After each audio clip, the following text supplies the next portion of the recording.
Chandler has gone to the jungle temple. While Dorothy and Nadia are shopping, Mira comes to the garden of the regent's home and tells Bob and Betty Beatrice has left the palace for the day. She asks them to come with her to the palace where she wishes to send a secret message by means of the flashing star on the roof.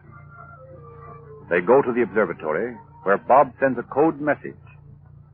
Betty and Bob return home, not knowing the message has read, Chandler has gone to the Temple of Death. Meanwhile, the present act opens on a jungle road.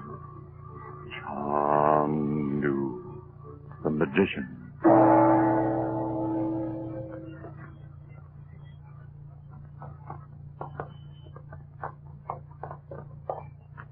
We must be nearly there. That grotto ahead looks like the place where we're to leave the horses and take the path to the temple. That grotto is an amazing-looking thing, isn't it? Those long green vines trailing in the black water look like the tentacles of some horrible green octopus waiting to strangle whoever comes too close. Oh, come. Don't let this jungle get on your nerves. Oh. You've surely seen similar things in the African jungle. Similar, yes. But there's an air of horror over this whole place that I've never known anywhere else. Don't you feel it yourself? You're imagining things, Jeffrey. This is a good place for the horses. We'll tie them and leave them here. Just a minute, will you, Mr. Chandler? What's the matter? I almost forgot my pistol. Jeffrey, you haven't brought that pistol with you. Of course I have. But you know firearms are not allowed in Java. If we meet a native and he sees that pistol, you'll be turned over to the police. I can't help it. But what do you expect to do with it? I don't know, but it's the only protection I have, and I'm not going to let it go. Oh, Mr. Chandler, you don't know what it means to be ridden night and day by a horrible, haunting curse you can't even fight. Yes, I know. I do know. But don't let yourself be stampeded by fear into shooting that pistol, unless it's actually to save your life. I won't. But there must be someone up here. This jungle trail is as plainly marked as if it had just been made. Yes, I know. Mira told me there was a legend that this trail was kept open by some supernatural power. What? And that although natives won't venture near here, and no one ever does any work on the trail, it's always just like this. That's why I found it so easily. When you're up here among these trees that seem to press in on you like ranks of black ghosts, it's easy to believe almost any native legend. What do you expect to find up here? I expect to find a parchment, which I believe is the key to the cipher you and I found in the witch doctor's hut on the jungle island. Then Princess Nadia couldn't read the symbols on that parchment? No. We decided we never could read them unless we found the key. By that time, Mira had asked me to come up here to get a certain old family document for her, and I believe it's the same parchment I'm looking for. But if it is, why should Mira be interested in finding it? I don't know yet, but I'll tell you this. I thought it was important enough to delay my real work in Java until I had learned what the contents of that parchment were. Then you really think you may be able to defeat Beatrice? Of course I do. Although Beatrice must have been very sure there was nothing I could do, or he would never have allowed you to come with me. Is that what you think, Mrs. Chandler? What else is there to think? What do you mean, Jeffrey? Oh, I suppose it was too much to hope for. But I thought perhaps that night in the Hall of the Azure Light might have weakened Beatrice's power over me. Don't you see? That may be true. But come, don't be so discouraged. We've only begun. I tell you this. I've made up my mind never to obey that summons of Beatrice again. I cannot escape it any other way. Well, there's always this pistol. Life's not worth living on such terms. Why do you speak as if we were already defeated? Oh, I don't know. It must be this horrible jungle. I've never seen a place that seemed more filled with menace. The air is thick, stifling. All jungles are like this. Yes. How silent it is. Yes. Stop a moment. Look ahead, where the sunlight is so bright. That must be the clearing. Yes, that's the temple directly ahead. It's curious the jungle hasn't covered the ruins long ago. Come on. Let's go in. Why, there's nothing in here but a mass of fallen stones. Have you any idea where to begin searching, Mr. Chandler? We can never move all this stone if we stay here for a year. Fortunately, I have a crude sort of map Mira gave me. Oh. She said she'd found it in the palace, and Beatrice didn't know she had it.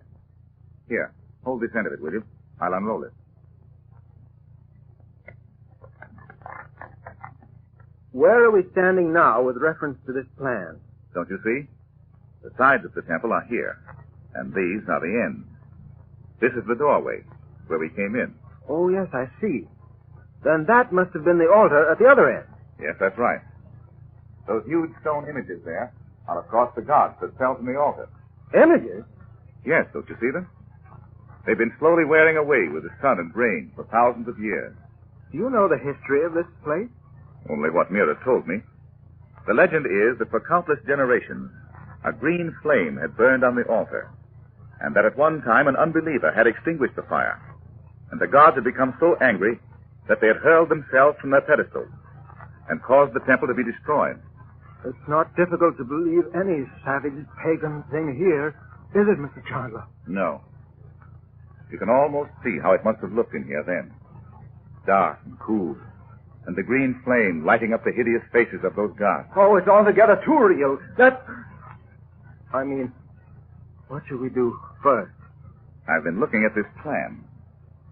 You see here in the sketch of the altar, there's a small square drawn. I couldn't understand it when I looked at it in Surabaya. Let's see what it is. I brought a small brush with me because I thought we might have to search in places where the stone had been tightly fitted together. I'll brush off the top of the altar and see what we see.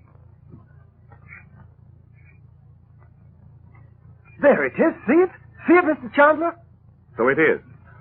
At some time or other, a square opening has been cut in the top of the altar, and then a stone fitted into it. You mean this might be the hiding place of the parchment you're looking for? The only thing that makes me doubt it is that it's so absurdly easy to find.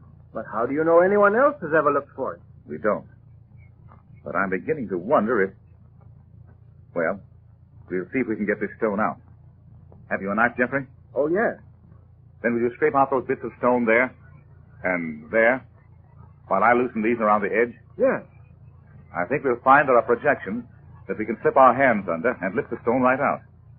It's probably only a slab of stone a couple of inches thick. Look, Mr. Chandler, it's quite easy.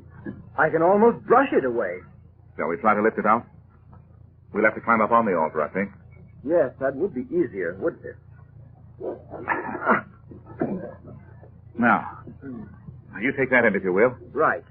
I'll take this end. Are you ready? Yes. Pull. There. Let's put the stone down here. Look out for snakes in there, Mr. Chandler. There couldn't be snakes in there. How could they get in? There's just a square hole in the stone about a foot deep. And there's the parchment. Where? Let's get down. Now, let's have a look at it. Be very careful. We don't want to crack it. Is there anything on it that you can identify, Mr. Chandler? Let me see. Yes, there is. What?